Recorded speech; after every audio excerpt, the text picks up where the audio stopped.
Hello there. Welcome to the PIER Recovery Community Center in Newport, Kentucky. This month we are bringing a 4-part series for people in recovery with 4 different areas of focus. Last week you heard from Sarah Bickers on goal setting. If you'd like to listen to that, go to our YouTube page, PIER Recovery Community Center.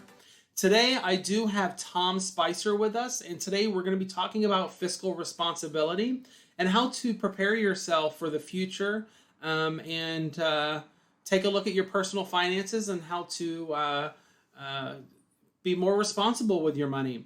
So let me go ahead and introduce Tom, and I'll turn it over to Tom.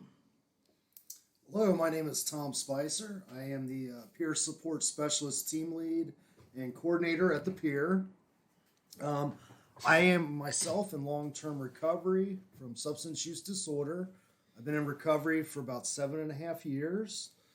And so today I want to talk a little bit about fiscal, or we call it financial responsibility, to give you a glimpse as far as my past. No matter how much money I made or how much money I had, it was never enough to sustain what I was doing when I was in addiction.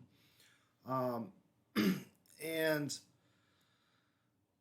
that behavior left me, when I got into recovery, I really didn't know what to do as far as like how to pay bills, paying them on time, and this, that, and the other. And long story short, today things look a lot different than it did from early recovery.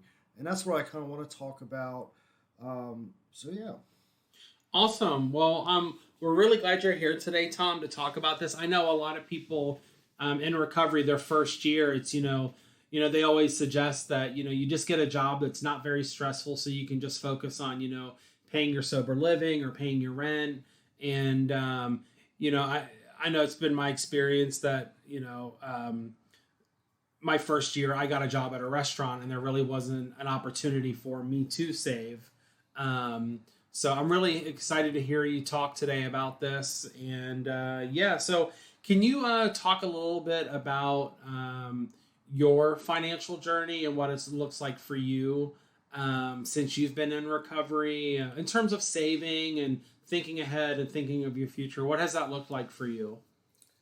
Yeah, well, starting from the beginning, one of the main things that I did is when I went back to work, once I got out of detox, is I went to work every day for the first year in my recovery. Instead of like any time I felt discomfort or just didn't want to work, I went ahead and worked. Because if I'm not getting hours, I'm not going to be getting a full paycheck. Now, what I first started off doing was making a lot of financial amends. And probably the most important thing, and I know that this isn't feasible for everybody, but I had somebody to help me stay accountable, and that was my father. Basically, I worked, money went into my checking account, and if I needed money, I had to ask to get it. And that was a very humbling experience being 34 years old, having to ask for basically an allowance of my own money.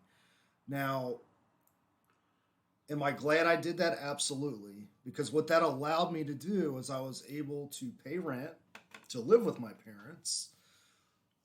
I was able to pay off multiple debts, and this includes any type of cash advance places in Kentucky and Ohio. It included any pawn shops. It included debts that I was behind on. And then there was a matter of foreclosure in the past, and I was able to get some of that information. I was able to get that forgiven.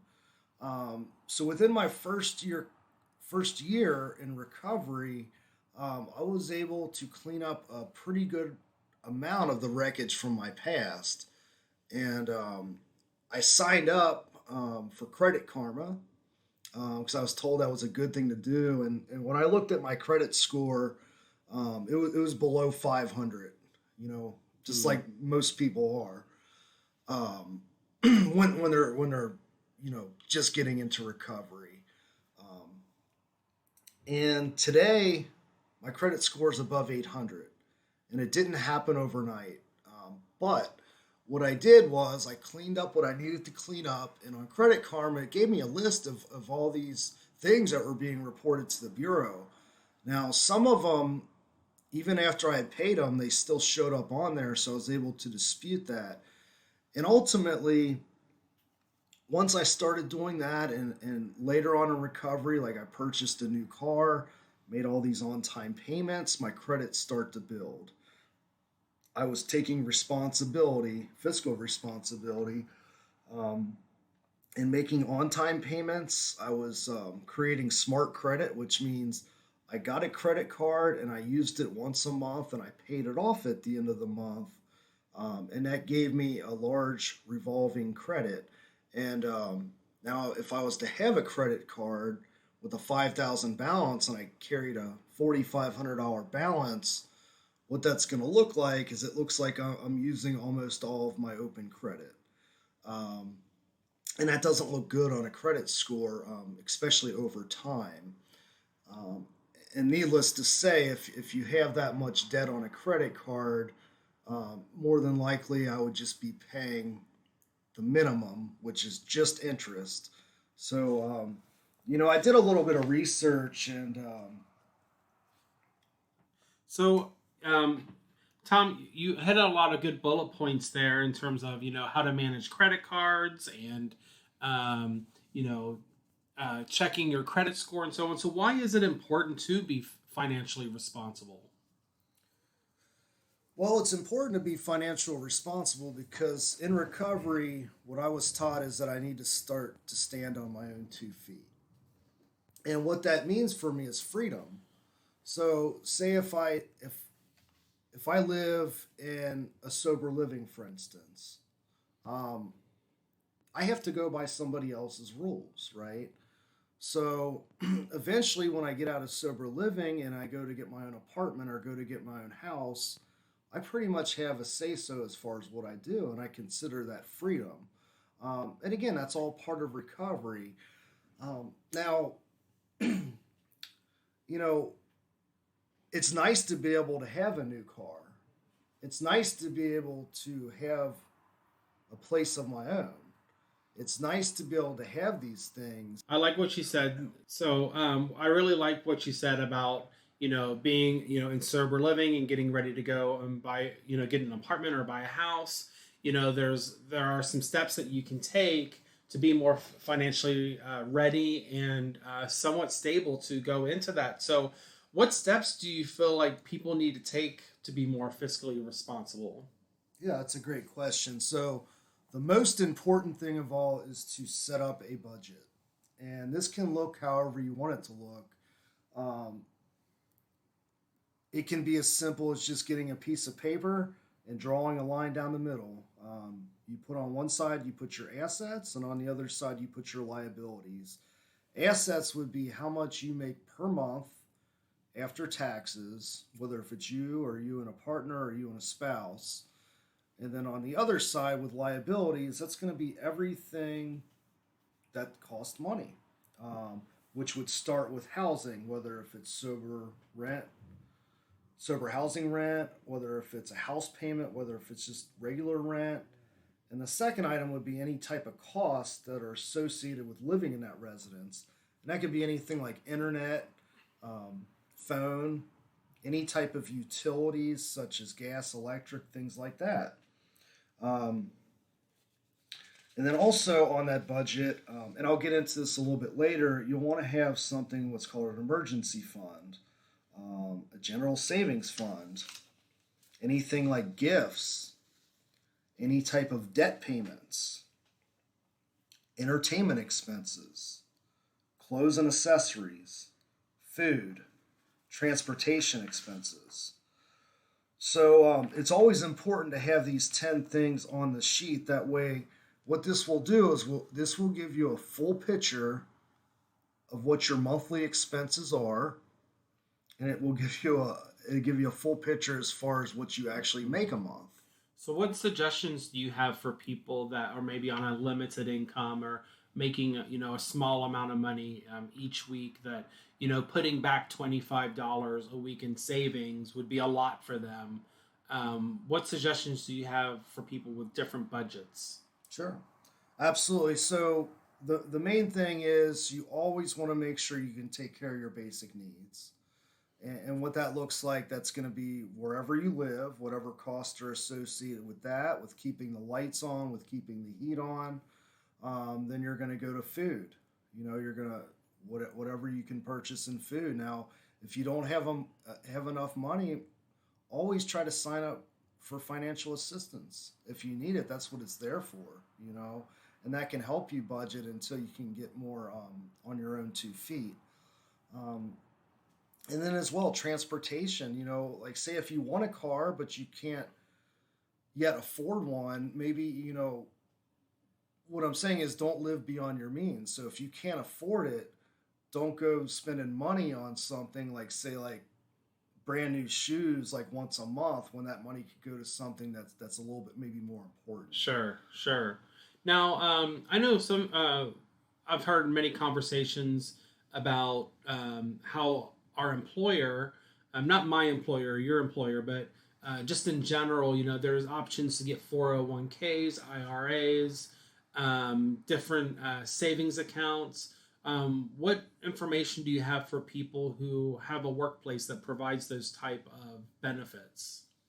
Yeah, absolutely. So a 401k is a pre-tax savings account. And what that looks like is you would put in a certain percentage or dollar amount out of your check each pay period. And that money would get invested into the market. Now, most companies out there that offer 401k offer a match, usually up to a certain percentage. So to give you an example, if I was to put 3% of my pay, we'll just say $50 a week, into this account for retirement, my company would then match, say, up to 3%. So I always want to invest the minimum that my company's going to match because that's 100% return on my money before it even gets invested into the market. And my experience with investing in retirement accounts is once I can set a percentage that I'm not going to miss out of my paycheck. Once I've done it for a while, I don't even notice it coming out anymore, and it allows you to save, and your money will grow tax free through compound interest over time. And it's always suggested the earlier age that you're at to start investing as early as possible because with compound interest, you're going to have a lot more money by the time you retire. However, say if you're 40 or 50 years old, it's never too late to start investing because that money will be there for you. And the only other thing that may be out there is Social Security or Social Security disability. So this money will definitely help you when you have the ability to retire later on in life. And it has certain tax advantages too. Like if you're close to being at a certain tax bracket, again, this money is deductible. So it can potentially lower your tax bracket where you pay less taxes per year. Okay.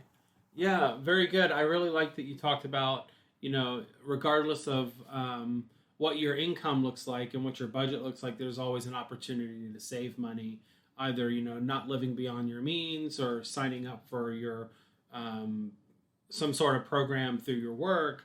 So, what are the barriers for people in recovery to be more responsible with their money? What do you feel like you've seen in your years of working with people in recovery? And being in recovery can be very challenging for people with saving their money. Yeah. So, well, again, one of the biggest barriers is going to be usually having a low credit score. And being able to get finance. So, like, if you go to buy a car and you have very low credit, more than likely you're going to have to go to a buy here, pay here lot. And what that looks like is they're considered predatory lenders where they have a really, really high APR rate.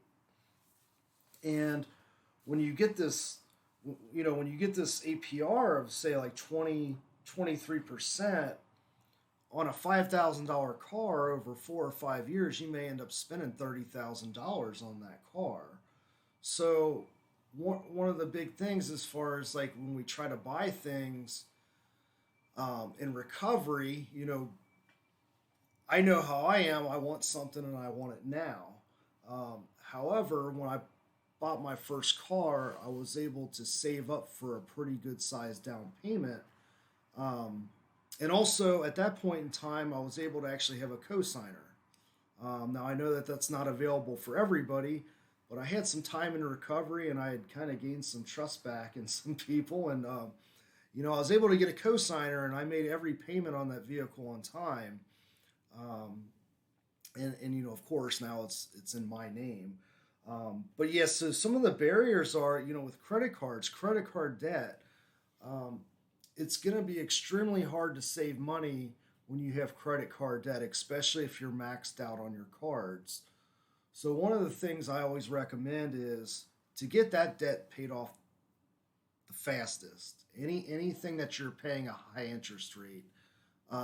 Because no matter what you save, like if you save money in a checking account, if you save money in a 401k, typically you're not going to make the returns of what they're making on interest charging you as a credit card. You're not going to make generally 23% a year after year on your investments. And money just sitting in a checking account is not going to make any interest. So that way, like if there's any extra money, I always recommend get these cards paid off one at a time, and that's one of the best ways to get back on track in order to start saving. Excellent. Well, Tom, I really appreciate you taking some time to sit with us today and to talk a little bit about saving money and fiscal responsibility and recovery. That's all the time we have for today. Again, please catch us next week as we talk about body positivity in recovery and what that looks like for people in recovery that may struggle with body dysmorphia, or a lot of people gain weight their first year in recovery, because we don't really eat that much when we're drinking and using. So we sometimes pile it on when we get clean and sober. So join us next week as a part of our 4-part series on recovery topics, and you all have a great day. Speak to you soon.